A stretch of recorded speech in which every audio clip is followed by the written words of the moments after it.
Randolph completed his return to West Ham United earlier today, placing him in a select group of players who have enjoyed more than one spell at the club. But can a player be successful second time round?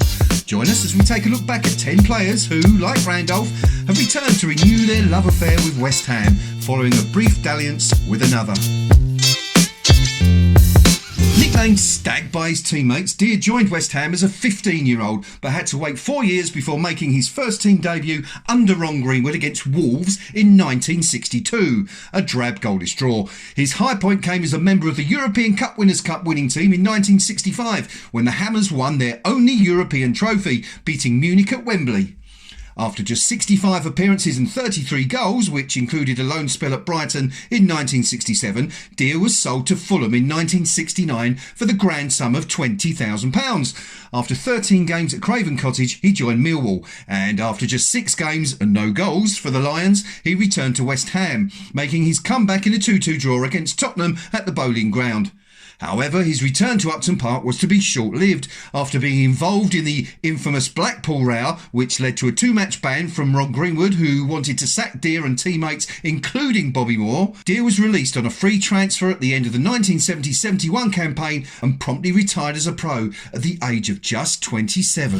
The much-travelled Brian Stanley Robson was better known to Hammers fans simply as Pop, and was a feared striker during the 1970s. The Sunderland-born striker made his name at Newcastle before moving south, when becoming West Ham's record signing at £120,000 in February 1972, before the days of transfer windows.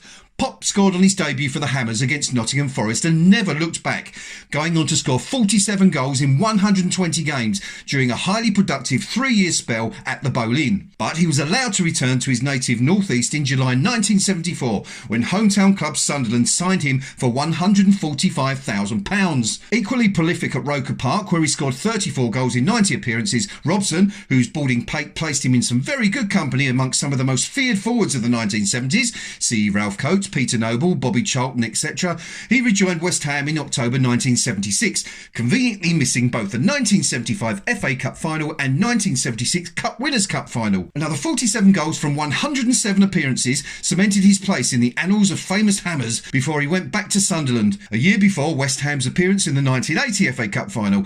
Born in Forest Gate, there was only ever going to be one club for Cotty, who signed pro terms with West Ham in 1982, just months before making his first team debut against Tottenham, a game in which the then 17-year-old scored. 5 goals from 8 games in that first season meant that he was to become a firm fixture in John Lyall's first 11, and he was to strike up a fantastic partnership with Frank McAvenny following the Scots' arrival in 1985. After 6 years, 212 appearances and 82 goals for West Ham, Cotty was sold to Everton in August 1988 for £2.2 million, a British record fee at the time. It proved to be a successful move for the little goal scorer, who was equally prolific at Goodison Park, scoring 72 in 184 appearances, although he was still unable to break into the England side on a regular basis, and only made a total of 7 appearances for his country, despite his regularly impressive club form. Cotty returned to West Ham in September 1994 at the age of 29, in a part exchange deal involving defender David Burrows going the other way, and still managed to average more than a goal in every 3 games, despite being sent off in his second debut at Liverpool. Cotty's goals helped West Ham stave off the threat of relegation, and he was to become a mainstay in Harry Redknapp's first team until Harry went foreign, bringing in Florin Radicchio and Hugo Porfirio to effectively replace him, leading to his departure in October 1996.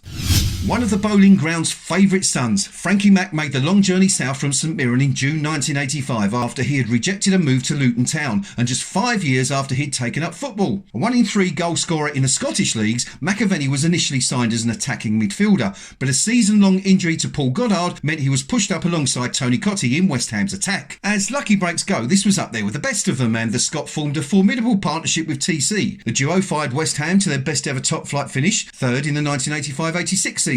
Naturally, his form led to numerous other clubs expressing interest, and he returned north of the border in a £750,000 deal to join his beloved Celtic after just 2 seasons at Upton Park. McAvenny followed his 33 goals from 85 appearances at West Ham with another 27 goals from 55 games in 2 seasons at Celtic Park. But when John Lyall came back in for him during the spring of 1989, the chance of returning to London, where his then girlfriend Jenny Blythe lived and where favourite haunt Stringfellows was located, was too good to turn down, and Frank was a Hammer once again. With the the Irons having forked out an impressive £1.25 million.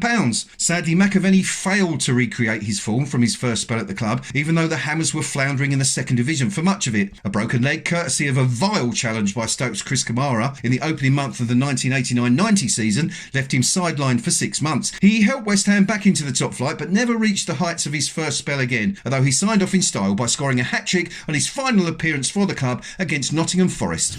Julian began his career with Birmingham, from whom West Ham signed him as a teenager in 1988 for £300,000. During his first spell at the Bowling Ground, when he became a crowd favourite for his no-nonsense and basically physically intimidating approach, Dix made 159 appearances and scored 23 goals, many which came from the penalty spot, a particular speciality he was to become associated with. When Liverpool came calling in 1993, Dix moved to Merseyside in an exchange deal for David Burrows and Mike Marsh, and a few bob, having been signed by Graham Souness, who was seeking a little additional, shall we say, resilience in his team, something that Dix certainly provided. But his days at Anfield were numbered when Souness departed, and Dix requested a move in 1994, having fallen out with new boss Roy Evans just 13 months after moving north. By October 1994, he was back at West Ham, to the delight of every Hammers fan, and he was to stay for a further 5 years before injury took its toll, his knees finally giving way after a series of mostly botched operations. He was given a hero's welcome at a testimonial in August 2000 in a typically tempestuous friendly against Atletico Bilbao,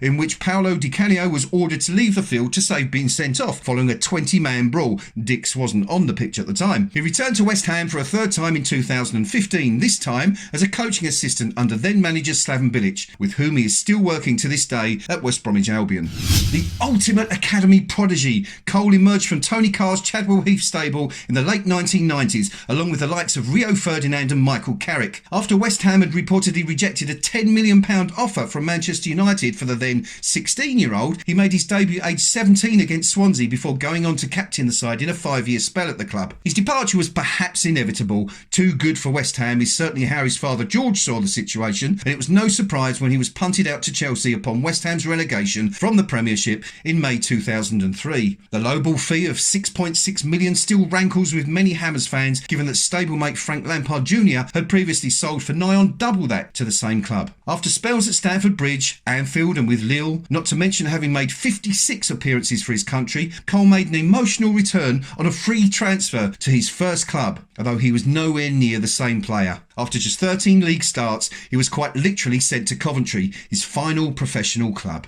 The gangly defender's first spell at West Ham came via the loan route, being as he was a Tottenham player when joining West Ham in September 2004, as Alan Pardew prepared for United's second season in the Coca-Cola Championship, following the huge disappointment of losing in the 2003-04 playoff final to Ian Dowie's Crystal Palace in Cardiff. After a couple of months and a handful of appearances, during which it was largely agreed that he had done a sterling job at centre-half, Davenport returned to White Hart Lane, but struggled to hold down a place in the first team. So, in January 2007, a cash-rich West Ham, or so he thought, invested an eye-opening £3 million to sign him from Spurs on a permanent 3.5-year contract. Yet, within a year, having played just 6 times for the Hammers, he was sent to Watford on loan, where he promptly broke his neck in a game against Charlton. And that's where his problems began. In 2009, he was involved in a stabbing incident involving his sister's boyfriend. With his career effectively finished, he was released by West Ham by mutual consent in March 2010.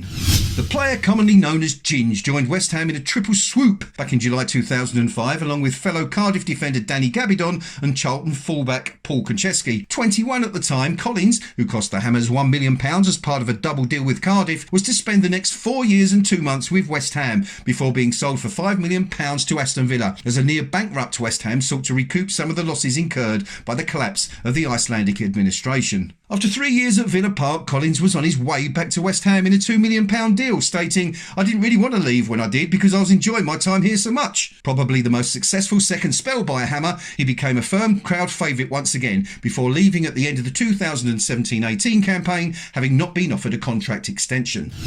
The Belfast-born left-back made his name at Sunderland, where he was given the nickname Mr. Consistent, and joined Alan Pardew's West Ham revolution for £600,000 plus Clive Clark in 2006, signing a 4-year deal. McCartney was to make some 79 appearances under Pardew and Alan Kirbishley over the next 2 seasons before he was sold back to Sunderland for £4.5 million, a deal that led to Kirbishley resigning from his post in protest at the Irishman having been sold against his wishes. West Ham claimed that he had been sold for family reasons. McCartney's second spell as a Black Cat was far less successful, and within a year of his return had been loaned to Leeds before West Ham took him back on a season-long loan in August 2011. "It's brilliant to be coming back," he said, and he played an integral role in returning West Ham to the top flight, whilst featuring in the famous playoff Wembley win against Blackpool. Following a succession of injury problems, he was forced to hang up his boots at the end of the 2013-14 season. The Irish international goalkeeper didn't exactly get off to the best start at West Ham when he was guilty of dropping a couple of crosses that led to goals in a 3-2 pre-season friendly win against Southend United at Roots Hall in July 2015. A backup to former first-choice keeper Adrian, Randolph was limited to 42 appearances in 2 seasons during his first spell, including several games in the various cup competitions, before deciding to push for a move following the capture of Joe Hart on loan from Manchester City. His return is claimed by some to be the result of Borough still owing West Ham some of the outstanding fees for the goalkeeper and Ashley Fletcher, sold for a total of £12 million in 2017, but he's expected to go straight into the first team in place of the injured Lucas Fabianski. Other players to have enjoyed 2 spells at West Ham include William Grasham, William Jensen, George Hilsden, Danny Shea, Sid Puddifoot, Ian Dowie, Steve Jones, Don Hutchison, Shaka Hislop, Lee Bowyer and Jossie Benayoun. Others, such as Michael Hughes, Alex Song and Carl Jenkinson, have enjoyed more than 1 loan spell at the club, whilst players such as Freddie Canute and Andy Carroll initially joined on loan before making their transfers permanent.